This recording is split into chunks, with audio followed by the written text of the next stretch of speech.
तो मैं तो एक बात कहना चाहता हूं साथियों कि आपका देना मैं कभी दे नहीं सकता। थोड़ा बोलता बोलता अगर भावुक हो जाऊं तो उस चीज को फील ना करना, क्योंकि भैया सीधा सा आदमी हूं, भावुक भी हो जाता हूं और कई बार वाला भी मार पड़ू। और फिर विपक्ष लेके कम है कि ये तो अग्रेसिव हो गया। अग्रेसिव में नहीं हुआ, गुस्से में मैं नहीं आया, लेकिन बात ये होती है कि जो मैं मन में हूं वो मैं कह रहे हूं। ये नहीं है कि मैं काम 2 नंबर के धंधे करता हूं, समाज सेवी कह के चुनाव से 2 रात पहले समाज सेवा अपनी दूसरी चालू कर दूं और चुनाव के बाद मैं दूसरा काम चालू कर दूं। नकली हंसी मैं अपने चेहरे पे नहीं रख सकता साहब। और दूसरी बात कि जो ये मेरे एक छवि खराब करने का काम करते हैं कि गुस्से वाला है या एग्रेसिव है, इस पे मैं कहना चाहूंगा साथियों, ये बहुत जरूरी था। मुझे पीड़ा होती थी जब किसान भाइयों को मुआवजा नहीं मिलता था, बीमा क्लेम नहीं मिलता था। मुझे पीड़ा होती थी जब नगर परिषद के अंदर शरेआम भ्रष्टाचार चलता था। मुझे पीड़ा होती थी जब हमारे घरों के अंदर सीवरेज का पानी बच्चे पीने को मजबूर आज तक है। मुझे पीड़ा होती है जब बीमारी करके किसी घर के अंदर किसी की मौत हो जाती है, ट्रीटमेंट के लिए सही टाइम पे दिल्ली या चंडीगढ़ या लुधियाना नहीं पहुंच पाता। इन चीजों की पीड़ा होती है। और ये जो अफसर जो भूल चुके हैं कि ये जनता के सेवक हैं, मुझे पीड़ा होती थी कि जब ये इंसान को, बंदे को बंदा नहीं समझते थे, जानवर समझ के 2-2 घंटे बाहर बिठाए रखते थे। उस पीड़ा करके आपने जो मुझे वोट रूपी पिछली बार आशीर्वाद दिया, आपने एक बात मुझे जरूर कही थी इसी ग्राउंड के अंदर, आजाद जब मैं चुनाव लड़ा, आपने मुझे आशीर्वाद देने का काम किया और क्या कहा था, गोकुल तुम आगे बढ़ो, हम तुम्हारे साथ हैं। जब इतना बड़ा आशीर्वाद मेरे साथ था तो आपका गोकुल कैसे दब जाता साथियों।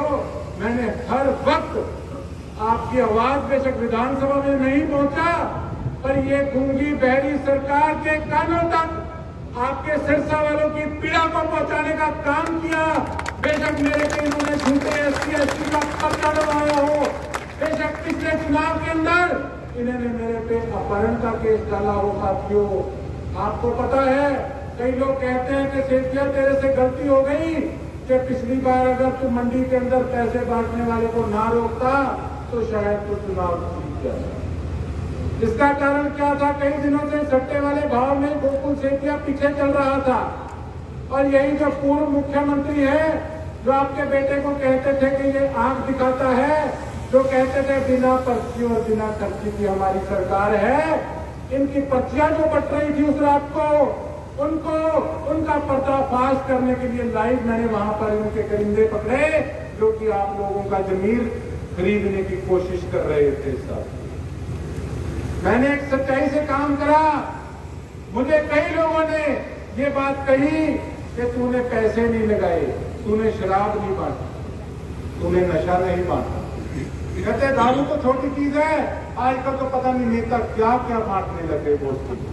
क्या आपको अच्छा लगता कि जिसको आप सरसा नरेश के नाम से कहते हैं, स्वर्गीय लक्ष्मण दास अरोड़ा जी, क्या उनका दोता चुनाव के समय में शराब नशा बांटता या पैसे बांट के आपका जमीर खरीदने का प्रयास करता?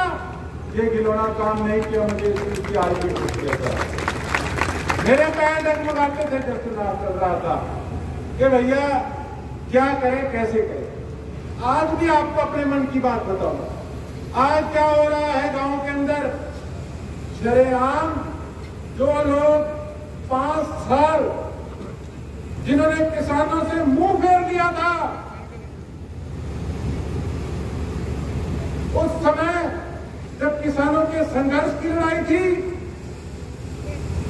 उस समय किसानों के सामने आकर चुनाव इलाहाबाद में जाकर लड़ने का काम किया। एक किसान को एक हिसाब से बेइज्जत करने का काम इन लोगों ने किया। आज तुम लोगों को जाकर गट्टियां दिखाते हो कि ये इतने लाख की गट्टियां हैं और लोग देखकर लालच में आ जाएंगे। ये कहीं ना कहीं इनकी गलत फहमी है साथी। किस तरीके से विधानसभा के अंदर इन लोगों ने किसानों को काली भेड़ करने का काम किया।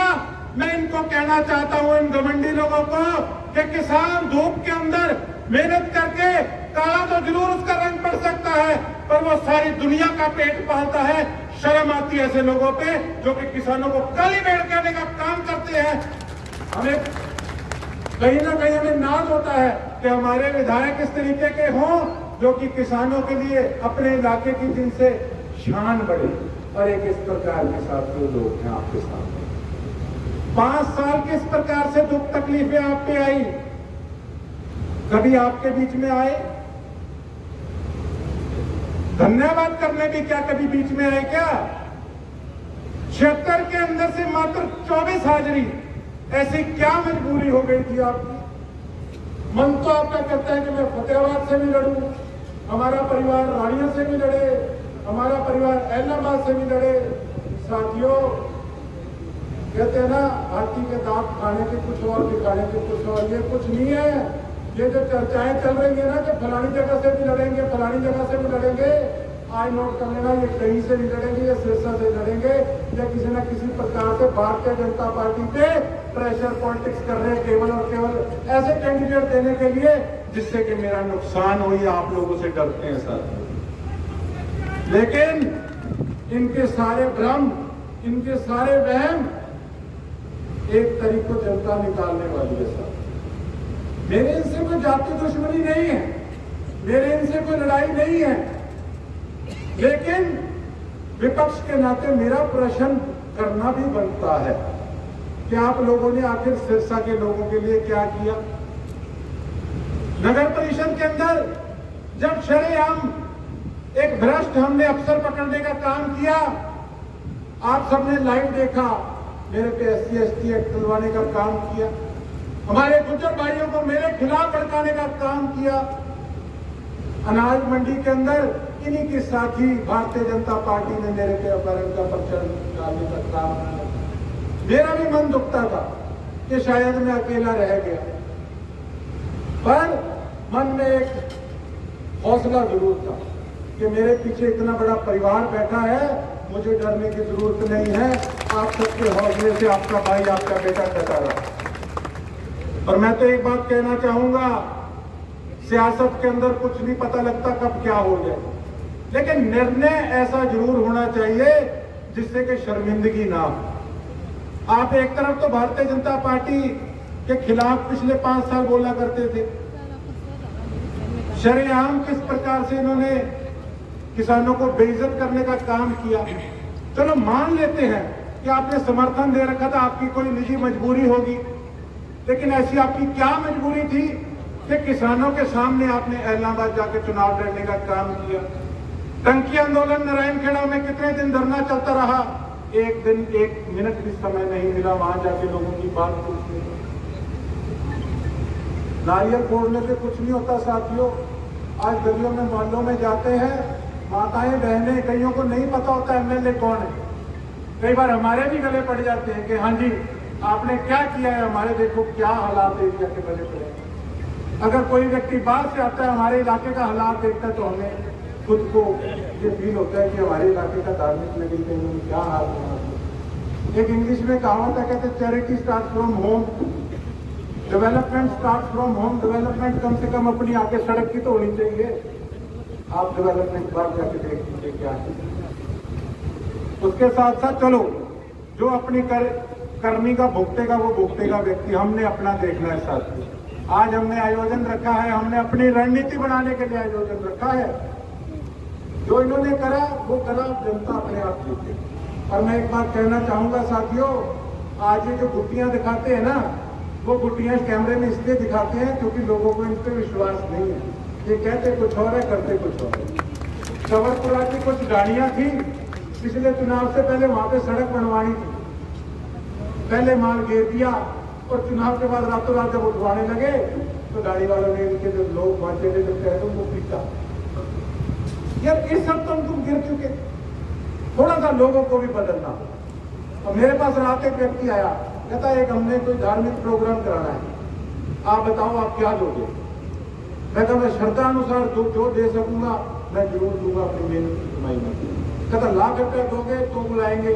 मैं कहा भैया 5 लाख देने वाले में बैठे, फिर मेरे कहने के काम है। कहते नहीं बुलाना हमने आपको। मैं कहा भैया लाख रुपया देने मेरे कहने है तो इसी की बात है, ना मेरे अन्य के खाए ना मेरे पिताजी के खाए ना मेरे कहने खाए। तो मैं तो भैया सीधी बात है, सेवादार आदमी हूँ आपका, ये बहुत बड़े आदमी है, इनसे टक्कर लेना मेरी औकात नहीं थी, आपने मेरी औकात बना दी। उसके साथ साथ मैं एक बात और कहना चाहता हूँ, बुरा ना मानना, बड़े फोन आते हैं सुबह से लेकर रात तक। 5 साल अगर मैं फोन कहीं नहीं उठा पाया तो मैंने कॉल की, मेरे साथी ने कॉल की, पूछा क्या बात है, हर संभव प्रयास किए। बड़े काम थे जो देखो जी चीफ मिनिस्टर, मंत्री, एमएलए भी नहीं कर सकते, मैं तो उनके आगे चीज ही क्या हूँ, पर मैंने अपनी तरफ से प्रयास किए। भैया चुनाव का समय है, फोन कभी उठे ना उठे इस चीज का बुरा ना मानना। मैंने कहीं गोवा नहीं जाना, मैंने कहीं गुड़गांव नहीं जाना, मैं आपका बच्चा हूं, आपके बीच में रहूंगा। मैंने देखा है जब चुनाव शुरू होता है किस तरीके से भगदड़ मच जाती है। भगदड़ मच मचाना साथियों, पिछली बार चुनाव आप भगदड़ करके हारे, और पिछली बार तो ऐसा चुनाव रहा, मेरे रूह कंडे हार के नहीं खड़े होते। कुदरत का आप चक्रव्यूह देख लो, नॉमिनेशन भरा, मेरे पिताजी सीरियस हो गए, गुड़गांव चले गए, इलेक्शन का बिल्कुल ख्याल नहीं था, ऐसे लगता था इलेक्शन जाए बाढ़ में, अपने पिताजी बचने चाहिए। गए वहां पे, और इन भारतीय जनता पार्टी वालों ने क्या कहा, कहते जी अमित शाह जी ने बुला लिया, सेटिंग होगी, चले गए। यहाँ खड़े आपके सामने, मुझे पता है किस प्रकार से जब डॉक्टर ने कहा था कि हालात बड़े गंभीर हैं, मैं अपनी माता जी को फोन करता था, जब स्टेज पे चढ़ते थे स्पीच देने के लिए रो पड़ते थे। हमें पता नहीं था हमारे घर का क्या सिस्टम चल रहा है, किस प्रकार से चल रहा है, सारे बौखला गए थे। मुझे याद है उस समय किस प्रकार से आप सब लोगों ने साथ देने का काम किया, मैं आपका एहसान नहीं भूल सकता। ठीक है, कई बार ग्रह चक्कर बन जाते हैं, किसी प्रकार के कोई दुख नहीं, हमारे पिताजी बच गए, आप लोगों ने इतनी इज्जत रख ली, परमात्मा की मेहर है इसके ऊपर, और बहुत सेटिस्फाइड आदमी हूं, बड़ा खुश हूं। अब तो मन में सिर्फ एक बात है कि जो बीड़ा उठाया है, बड़े लोग विश्वास के साथ मेरे साथ लगे हैं, 1.5 महीना हो गया, सारे शहर के अंदर, सारे गांव के अंदर मेरे साथी डोर टू डोर कर रहे हैं, फोटो खींच के मुझे भेजते हैं कि देखो उन्होंने मेरे से क्या लेना है, क्या मैं उनको दे सकता हूं।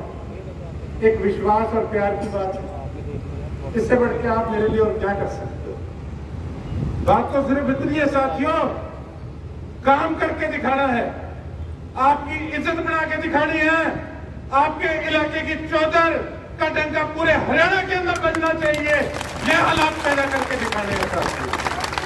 परिस्थितियां जिस मर्जी प्रकार की रहे, और एक आपको मैं बात आज कहूंगा, कृपया करके फोन मुझे इसके लिए करना बंद कर दो क्या भैया किसी पार्टी में सेटिंग हो रही है या नहीं हो रही। काफी लोग तो आज ये देखने आए होंगे कि कोई सेटिंग हुई है या क्या। यहाँ पे हमारे पत्रकार साथी भी न्यूज को पूरा हाईलाइट करने के लिए तो बड़ा धमाका होगा। मैं कहा मेरे को ना धमाके में उड़ा देना कहीं, और ये मत सोचना कि कोई धमाका नहीं हुआ तो आज मीटिंग का मजा नहीं आया। देखिए ऐसा है, आपका बेटा हूं, आपका भाई हूं, आपने उंगली पकड़ के मुझे राजनीति के अंदर चलना सिखाया है। मेरे पे विश्वास है या नहीं है? नहीं है तो क्या बोले? नहीं है, पिछले नहीं बोले, है या नहीं है साहब? तो जो मैं निर्णय लूंगा मेरा साथ दोगे? दोगे? कौन दोगे? कोई बात नहीं, मुझसे ना पूछना, जो होगा हफ्ता 10 दिन पड़े, सारी रणनीति जो है आपके सामने होगी। पर एक बात कहना चाहता हूं, पिछली बार चुनाव के अंदर भी काफी साथियों ने हाथ खड़ा किया था। जब मैंने कहा बताओ ओखली में सिर क्यों कौन दूं, कहते ना ना ना ना 20,000 वोट को नहीं आएगा, रहने दे। कहीं ना कहीं हमें अपने आप में एक कॉन्फिडेंस नहीं थी। लेकिन आप मेरी बात मानो, पिछली बार जो आपका ग्राफ था, 5 साल आपके हौसले से आपके भाई ने भी काम किया, मेहनत की है, मुझे पता है कि इस ग्राउंड में उस समय जब मैं चुनाव में हम खड़े हुए थे तब क्या तादाद थी और आज क्या तादाद है, मैं भली भांति इस चीज से वाकिफ। और मैं नवज भी सारी देख रहा हूं कि क्या सिस्टम चल रहा है। और उसके साथ साथ मैं एक बात और आपको कहना चाहता हूं, देखिए राजनीतिक परिस्थितियां का किसी को कुछ नहीं पता, सियासत किस तरफ जाएगी, क्या होगा। पर हां, मैं आज इस मंच से साफ कहूंगा कि इंडियन नेशनल लोकदल पार्टी ने, अभय सिंह चौटाला जी ने भी, उनकी टीम के एक एक साथी ने आज तक मेरा पूरा जोर शोर से, तन मन धन से मेरा साथ देने का काम किया है। मैं उनका तहे दिल से आभार व्यक्त करता हूं, उनका मैं धन्यवाद करता हूं। आगे क्या होगा वो मुझे भी नहीं पता, बैठ के निर्णय होंगे, क्या सिस्टम बनेगा देखते हैं आगे, वो भविष्य के गर्भ में। लेकिन जो एहसान है वो एहसान है, और कोई व्यक्ति मुझे ये नहीं कह सकता कि मैं बदल गया या विपरीत स्थितियों में छोड़ के चला गया। मुझे मान है और मुझे गर्व है और मुझे स्वाद भी आया इलाहाबाद के बाई इलेक्शन में कि जब हमने ऐसे किसान विरोधी लोगों की गोलियां लगवाने का किसानों ने काम किया।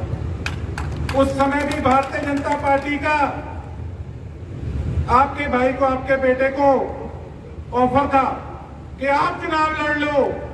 मैं कहा जितना समय रहूंगा, जिसके साथ रहूंगा, उसकी पीठ पे छुरा नहीं मारूंगा। अगर जिस दिन किसी को छोड़ूंगा, फोन करके कह के छोड़ूंगा कि जी इतना अपना साथ था। ये नहीं है कि किस प्रकार से आप वहां खड़े हो गए, मैं आपके सामने आके खड़ा हो जाऊं।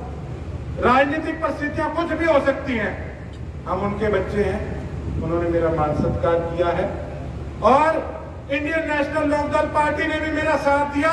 और मुझे खुशी है कि 2 चुनाव के अंदर नहीं, बेशक लोकसभा का चुनाव भी था, हमसे जो हो पाया साथियों हमने अपनी तरफ से प्रयास किया। बड़े मन से आज मैं इस चीज की, कई लोग चर्चा भी करते हैं कि भैया तूने वोट नहीं डलाए, वोट 5500 आए। साहब मैं क्या करता, मेरी जितनी हैसियत थी मैंने गांव-गांव जाकर भाई संदीप लोट जी के लिए वोट की अपील भी की। जितनी मेरी हैसियत थी मैंने अपनी तरफ से प्रयास भी किया। पर अब जनता जनार्दन है, किस प्रकार से सिस्टम चलता है देखिए, वो हम किसी के हाथ में भी नहीं कर सकते। बाकी आगे देखते हैं राजनीति किस प्रकार से क्या आगे मोड़ लेती है। और उसके साथ साथ मैं एक बात और कहना चाहता हूं साथियों कि अगर आप वाकई में मेरे हितैषी हैं, और मैं मीडिया के माध्यम से भी एक बात कहना चाहता हूं कि साथियों आज सारी हमारा परिवार बैठा है, सारी हमारी टीम बैठी है। पिछली बार कई हमारी टीम के लोगों में से या कुछ विपक्ष के वर्करों में से इस तरीके की बातें आई जिन्होंने, मैं चुनावी नुकसान नहीं कहूंगा, कहीं ना कहीं एक मेरी नेचर पे, एक मेरी जो इंटेंशन है, जो मेरी सोच है, जो मेरी विचारधारा है, जो मेरी नियत है, उस पर भी कई लोगों के अंदर प्रश्न चिन्ह खड़ा करने का काम किया। अगर किसी व्यक्ति ने कहा कि हम फलानी बिरादरी के हैं और हमने किसी फलानी बिरादरी से बदला लेना है, फलाना करना है, ढिमकाना करना है, तो वो गोकुल सेठिया का हितैषी नहीं, वो मेरा साथी नहीं हुआ था। साफ कहता हूं, मेरे लिए 36 बिरादरी एक समान है। मैंने अगर किसी के घर के आगे सीवरेज का ढक्कन उठाने का काम किया तो मैंने ये नहीं देखा कि इस गली के अंदर कौन सी बिरादरी के कितने लोग रहते हैं। तो मैं तो 36 बिरादरी के साथ चलने वाला व्यक्ति हूं।